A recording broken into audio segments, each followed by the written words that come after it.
Hello à tous, on se retrouve aujourd'hui pour voir ensemble la dernière préparation et la dernière compétition de Coralie qui a eu lieu le 17 mai à Genève. Ça a été une préparation assez riche en émotions et pleine de rebondissements et je vous laisse regarder ça avec moi.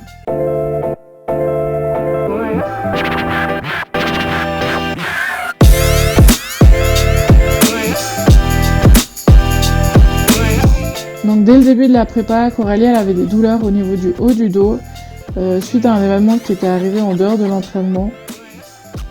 Donc au début de la prépa, suite à ces douleurs, il y avait une petite perte de mobilité au niveau de l'épaule, mais c'était pas plus gênant que ça. Coralie elle arrivait à faire tous ses entraînements comme on l'avait prévu. Le problème ça a été que fin de semaine 1, en fait les douleurs elles ont migré région lombaire. Et du coup, pour faire le deadlift, ça a été très compliqué. D'ailleurs, je vous mettrai une vidéo tout à l'heure de son premier deadlift de la prépa. Et en fait, le dos tenait pas le coup. À chaque fois, elle avait un claquage et c'était très compliqué en fait. Même avec des charges qu'elle avait l'habitude, des charges qui étaient assez légères pour elle.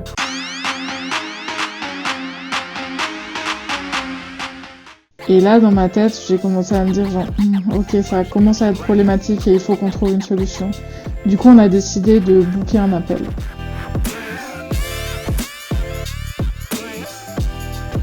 Du coup, milieu de semaine 2, on s'appelle pour justement parler de ça, parler de ce qui va pas, de quel est réellement le problème. Parce que souvent, seulement avec les messages et les vidéos, c'est un peu compliqué à bien se rendre compte en général. Donc quand il y a des problématiques comme ça, j'aime bien l'appeler pour qu'on puisse régler les choses rapidement. Et là, on a pris une décision qui peut paraître un peu audacieuse ou risquée, mais on a décidé de changer complètement de technique, donc de passer du traditionnel au sumo. La chance qu'on a eue là-dedans, c'est que Coralie avait déjà fait du sumo auparavant, et du coup c'était une technique qu'elle connaissait, qu'elle avait déjà abordée, et donc on partait pas de zéro. Ce qui m'a bluffé, c'est vraiment sa capacité à rebondir mentalement, malgré la douleur, malgré les changements de technique, malgré les changements de programmation. En fait, elle s'est vraiment accrochée, elle s'est toujours donnée à fond. Elle a à aucun moment de la prépa lâché l'affaire, même s'il y avait tous ces obstacles-là. Et en fait, on voit que ça a payé parce que dès la fin de la semaine 2, grâce au changement de technique, en fait, elle avait plus du tout de douleur. Mais rebondissement surprise, dans la semaine 2, en fait, elle est tombée malade, ce qui l'a beaucoup affaiblie, donc on a dû faire des changements de programmation en plus du changement de technique. Donc c'est vrai que ça a été, je pense, la semaine la plus challengeante de la prépa. C'est vrai qu'elle a eu de la peine à récupérer de sa grippe et du coup, à ce moment-là, j'ai commencé à me poser beaucoup de questions sur la suite de la prépa, sur le changement de programmation, si ça devait être un changement à terme ou un changement juste temporaire. Mais j'ai réorganisé les séances pour qu'elle en ait 2 au lieu de 3, pour lui laisser un peu plus de temps pour récupérer sans pour autant casser toute la dynamique de la prépa. Et on peut voir que ça a payé parce que elle a fait un PR au deadlift sumo.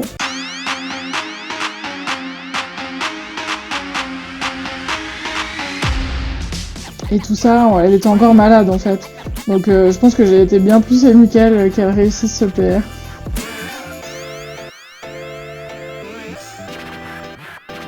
Début de semaine 3, du coup, on commence à intégrer en plus de l'entraînement un peu de cardio pour faire baisser gentiment le poids de corps.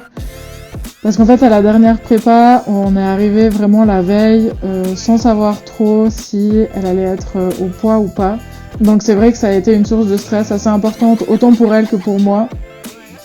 Du coup, cette fois, on a décidé de faire les choses plus intelligemment et d'y aller progressivement sans que ce soit un stress pour elle. Et en semaine 3, c'est vraiment que là, tout se débloque sur son gros SBD de la semaine. Tout passe vraiment nickel, vraiment parfait comme vous voulez. Le squat, le bench, le deadlift, il n'y a rien qui est laissé de côté. Et même mentalement, elle était revenue à 100%. C'était la meilleure séance de la prépa. Je vous laisse regarder par vous-même, je vous mets les vidéos de la séance.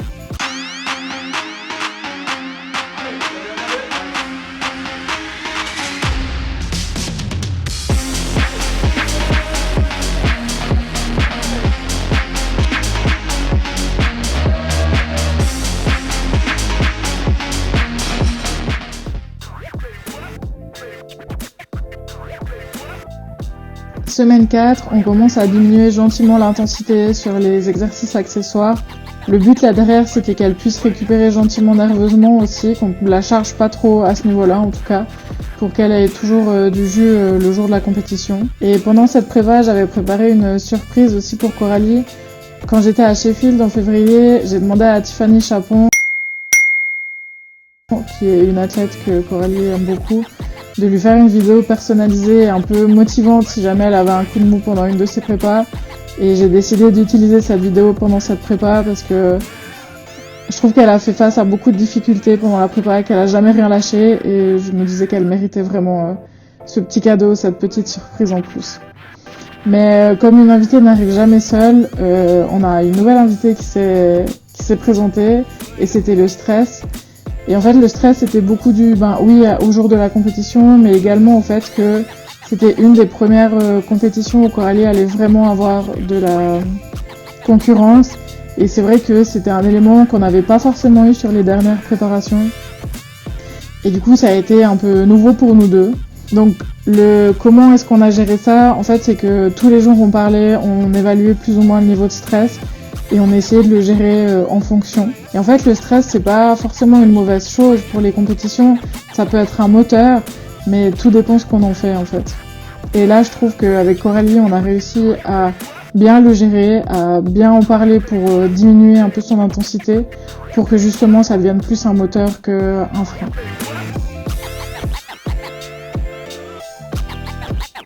Pendant la semaine de taper, ce qu'on fait toujours avec Coralie, c'est qu'on se fait un dernier appel avant la compétition.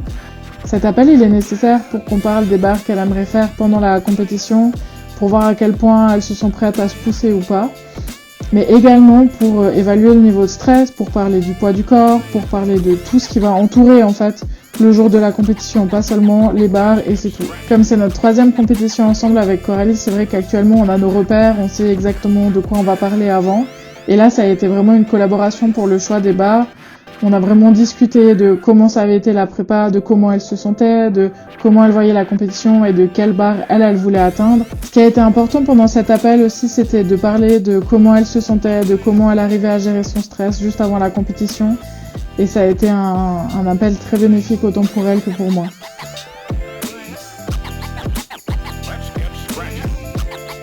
Pour le jour de la compétition, il y a eu un petit changement par rapport à ces dernières compétitions. En fait, là, elle passait le matin, alors que d'habitude, elle passait plutôt l'après-midi. Mais ça n'a pas changé grand-chose, en fait. Une fois que la pesée était faite, elle a été faire son refeed. Et j'ai été avec elle tout le long, en fait. Dès le moment où elle fait sa pesée, moi, je suis là avec elle. Comme ça, si elle a besoin de quoi que ce soit, si elle a la moindre question, moi, je suis très disponible pour elle le jour de la compétition. Par rapport au refeed, d'ailleurs, c'est vrai que les premières compétitions, je lui suggérais des choses. Et actuellement, comme je vous l'ai dit avant, elle se connaît très bien.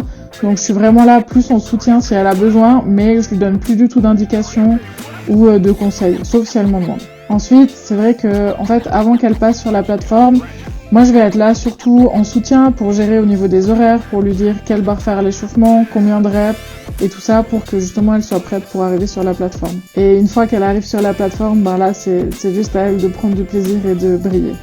Donc pour le squat, elle open à 117,5 kg, qui est un poids qu'elle connaît très bien maintenant. Et juste pour préciser, 117,5 kg, c'était sa 3e barre lors de sa première compétition en novembre dernier. Donc c'était chouette de pouvoir mettre cette barre pour justement voir l'évolution qu'elle a eue sur ces 7 derniers mois.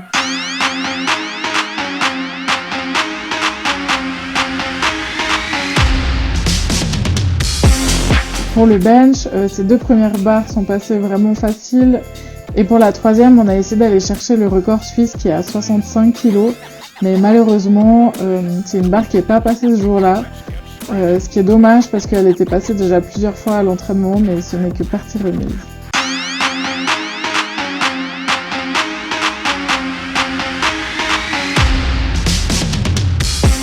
Concernant le deadlift, son premier essai n'a pas été validé. Parce qu'en fait, elle a lâché la barre avant qu'elle arrive au sol. Du coup, c'est ça qui n'a pas été validé. Donc, on décide de pas prendre compte et de quand même monter le poids. Donc, 2e essai à 155 kg validé. Et pour le 3e essai, on décide de tenter vraiment le tout pour aller chercher la première place. Donc, on charge à 162,5 kg. Et donc, vraiment, elle tire, elle donne tout, mais malheureusement, elle n'arrive pas à lock.